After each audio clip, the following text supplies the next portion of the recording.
back again. Finally. We are finally back. First, I want to say thank you guys, first of all, for rocking with me, for this long. For those of you who are new here, welcome. Come on up, sit up front.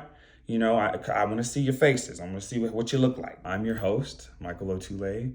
Welcome to Renaissance Bodybuilder, my podcast. Renaissance Bodybuilder is a sneak peek into my mental health journey as I navigate through what it really means to be on a journey of self-discovery. We're on here season 2. I do apologize because I did say I was going to come back earlier, but since this is a podcast about mental health, what really got me was I let the outside noise seep in. Because of being on break, I was just like, let me start looking up other podcasts, other videos, because I wanted to start adding the video aspect into my podcasts. So I was going online, looking up other content creators, and instead of being inspired by it, I intimidated myself by it. And I got a little scared when it came to wanting to share my stuff, even just with sharing what's on my mind at the moment. It's kind of weird, but hey, it happens. It happens to the best of us. So I do apologize. But then again, do I apologize? It happens. Nah, I do apologize because I did say I was going to come back, and I said I was going to come back like 30 times by now. I was thinking, let me just come back in the new year and start afresh. Let's just say I took that whole year off. I even took the whole year off from bodybuilding too, but hey, we can talk about that later. But took a whole year off and learned a lot about myself. This year or last year was a lot about self-discovery, self-awareness as well. Did I like who I was becoming as a friend, as a brother, as a partner? Long story short, there were some adjustments made. There was mistakes made, there was adjustments. And now, we're still here. we're still here. So I want to now share with you guys what I've learned through this journey that I'm still on. So one of the major takeaways from this year that I've learned is not letting in all of the noise. When you find something that you're good at, when you find something that you want to do, that you want to put out, that you want to create, it is good to venture out to see what others are doing, to grab inspiration from, to learn and understand what the field that you're even stepping into. It's good to do those and let that motivate you, let that inspire you. But one thing that I don't hear a lot of, which I feel like happens, is in turn letting that intimidate you. Now you're asking questions like, oh man, this person is really good. What camera did they use? Man, that's expensive. I don't have that. I don't have that much money to buy that kind of camera. All right, so I can't do that. Or what applications are they using? Man, this is going to take me for a week to even learn those things, man. So now I got to push back all these things. So, and these are thoughts that I was having. Because I'm over here thinking, okay, second season, I want to do it big. I want to do like a rollout. I want to do ads, saying, oh, welcome back. He's coming back, blah, blah, blah. And the more I thought about it, the more I intimidated myself because I was giving myself way too much work. And it wasn't fair. It wasn't fair to myself because in turn, I just kept pushing back. I just kept pushing the date back, pushing actually recording because it was just like, I started second guessing myself when I, start recording. Why do people want to listen to me anyways? Like it's just me. What do I have to say? But it's again, one of those things where if this is something that you love to do, just do it, put it out there and let your work speak to those who are searching for something, who are looking for outlets, who are looking for a community who is going through the same thing. Let your work do the speaking for you and not you trying to just jump into all these different type of communities, different type of groups, different type of organizations, and just let your work speak for itself. That does not go to say don't put your work out there, like actually submitting your work to stuff like that. That's not what I'm saying. I'm just saying, especially when you're beginning, just let your work speak for yourself. Just continue putting out work, be consistent. That is one thing. That's another thing that I learned a lot just continue working, putting in the work on yourself, building your brand. And then it's just like, I also think this is not even just for people who just want to build a brand, because not everybody wants to build a brand, right? This is also for those who just want to do something on the side and you're being discouraged because you see somebody else doing it way better, or you're comparing yourself to somebody who's been in the game for like 30 years. It could be whatever. Just don't let your research, don't let others discourage you from doing what you want to do. Try really, really hard to just let it inspire you. Let it motivate you to work harder. Let it motivate you to push yourself. And I promise you that it will be 10 times rewarding. So then the next thing I also want to talk about is I just came out to my parents. That was one of the biggest steps for me. It was something that I honestly did not see myself doing, but talking to my therapist and also talking to myself, I kind of realized that's unfair. Because what, am I just gonna show up married to some dude with a child and be like, hey, accept me for who I am, this is it, you know what I'm saying? Like that's really unfair. But then also there's this aspect of I'm in a relationship now, and where I am meeting his family, and I want him to do the same for me. He's met some of my close friends, but I want him to meet my family now. I've met his close friends, I've met his family. It's only right to, just kind of continue building that bridge, continue building that community that we're building together. It was something that needed to happen soon, because his mom can't raise our kids all the time. Right? So that is kind of like what I want to show you guys, what that looks like from my view, coming from a family that is full of Africans. And we've seen what happens to Africans overseas when you go against what everybody believes. So, yeah. I kind of want to show you what that looks like from my view here in America, because boy, did it take a long time, a lot of conversations, and I kind of want to put that here to document, for not only for you guys, for me, for my kids later on. What did that look like? How did I feel? What did I go through? The emotions. Because one of the things that I was really, really harping on was, how should I tell them? Should I meet with them? Should I text them? Should I FaceTime them?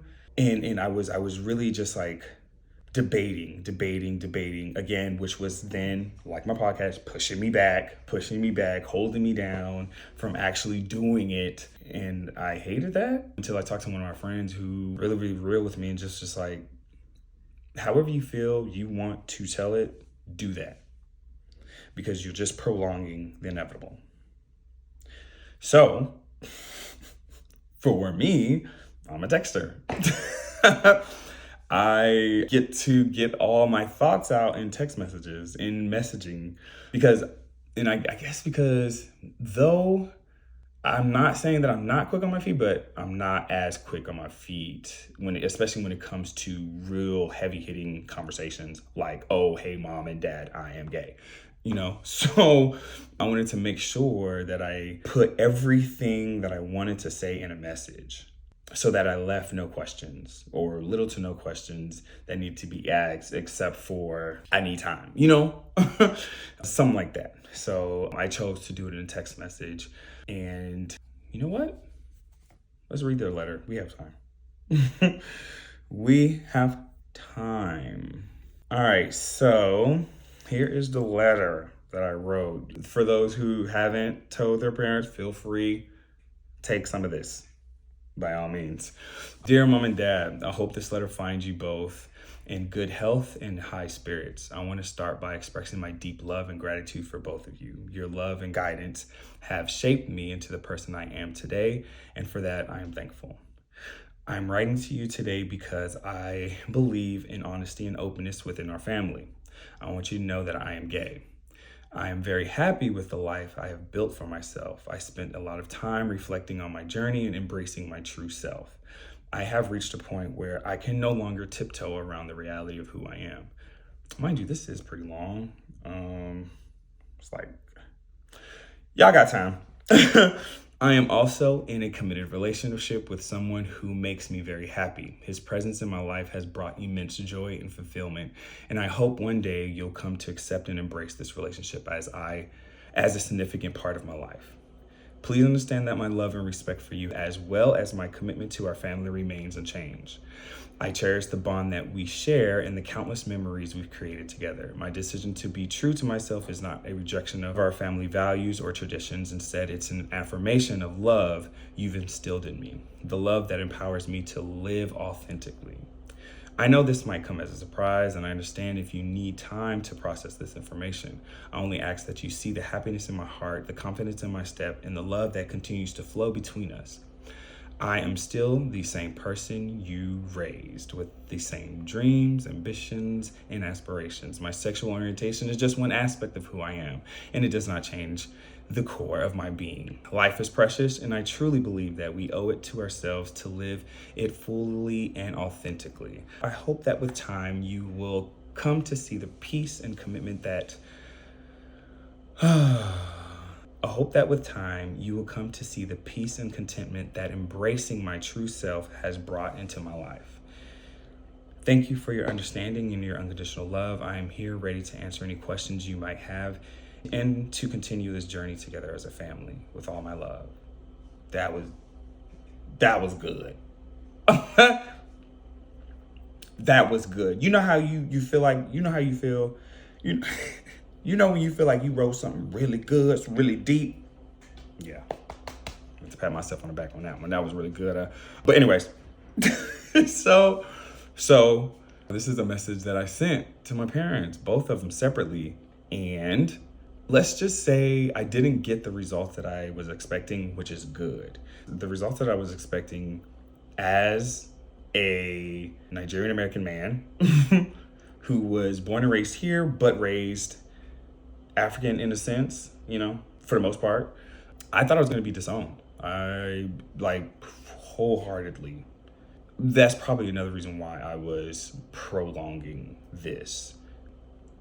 When I did move out, when I moved out or kicked out, if you will, I made sure I told myself that I want to be 100% self-efficient, self-sufficient, self-made before I tell my parents, which means, you know, creating that safety net for myself, whether it be financially, whether it be with friends, or, you know, having my chosen family. Like, those are the things that I needed to have in place before I told my parents, because I was fully ready to be disowned. But that's not what happened. So let's say I sent this on Sunday. Monday goes by, nothing. Tuesday goes by, I hear from my dad. My dad wasn't happy, obviously, and it showed in his message. I think when he texts me, he, you know, one of those things where it's just the first thing that comes out of your mouth. So when I tell you what he said, it may sound harsh, but I wasn't mad at it. Okay. So let's see.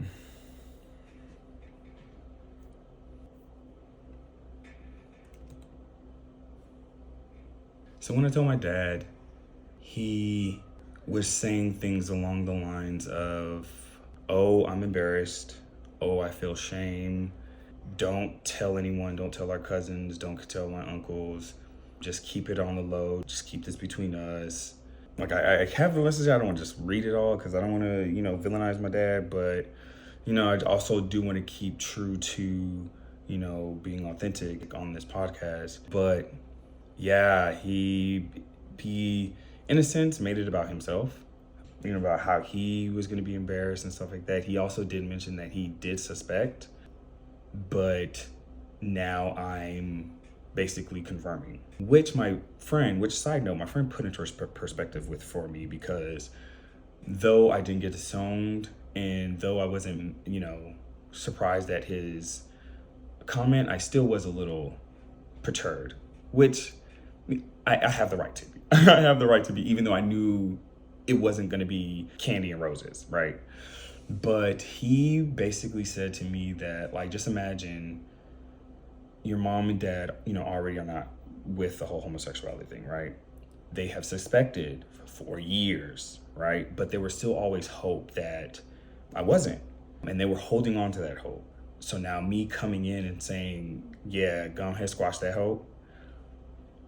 There's a whole nother level or a whole nother relearning or reloving or whatever that they have to do. Now that I have confirmed that I am homosexual. So, I'm going to give him time. So, okay. So now back to the letter. I told myself, all right, let me give him time. Let him do his thing. Cool. A couple of days later, then my mom hit me with, there's still hope. I'm not giving up hope. This is not who you are. Do not claim this. This is just the devil speaking. And then that was followed by tons of scriptures. My mom's a prayer warrior. I wasn't surprised. So again, cool. I'm cool with these responses at this moment. So I'm just like, all right, I can work with this. Hey, just let me know if you want to talk about it. A couple more days go by. My dad probably had a couple of drinks and started spewing real hateful words that made me then say, hey, stop texting me. You don't need to say all these things.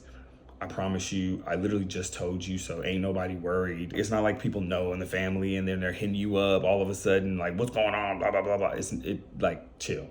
Because he was saying things like, oh, now they know, what, lose their last name. Don't use your last name ever again. Stuff like that. And I was just like, whoa, here go those steps of disowning that I was talking about. So I was just like, and I kind of felt some type of way. So I was just like, hey, and even before, I was just like, I don't want to get disrespectful because I have to have patience with them, right? Because I had patience with myself. It took me years to even get to a point like this. So of course it's going to take them a while, and I should expect that. I should give them the grace that I give myself. So that's what I'm doing. However,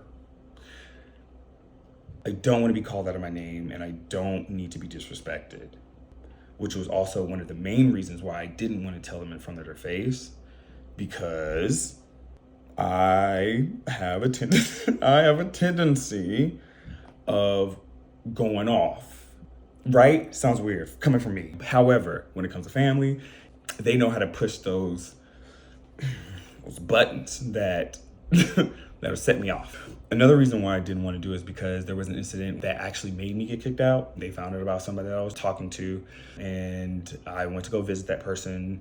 I left my glasses there, and I told that person, please send me my glasses back, but be careful, I stay with mom. That person did not listen to me and sent my glasses with a love letter. My nosy mother opened it up, read the letter, saw the name, looked up the name on Facebook, printed out the letter, printed out the dude on the Facebook, called my dad, and set up an intervention. My thing was to lie,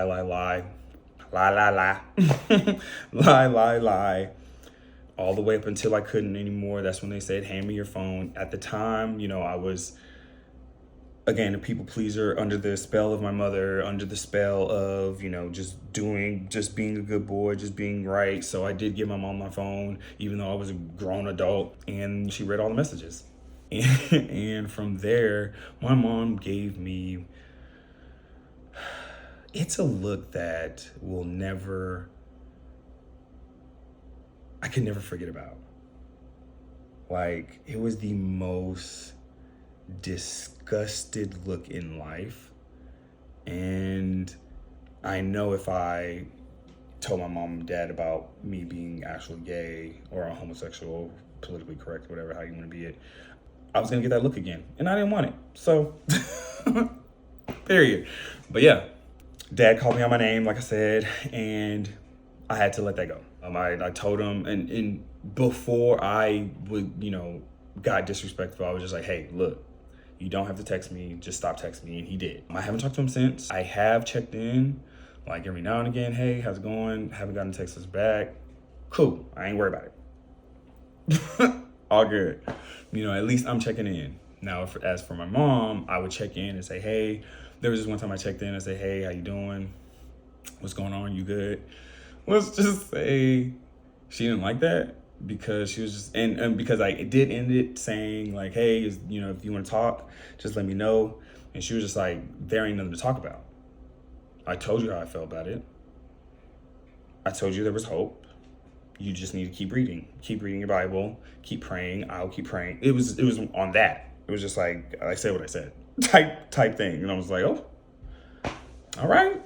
And or in the next episode, I do want to go over, you know, what happened, because we have family prayer coming up and we'll see how this goes.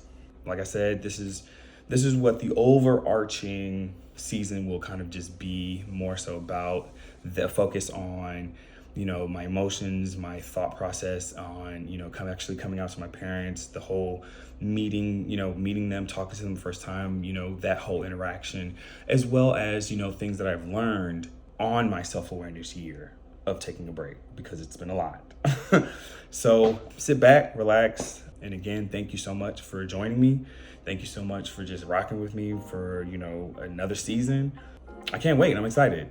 You know, I really am. So I'll catch you on the flip. Peace.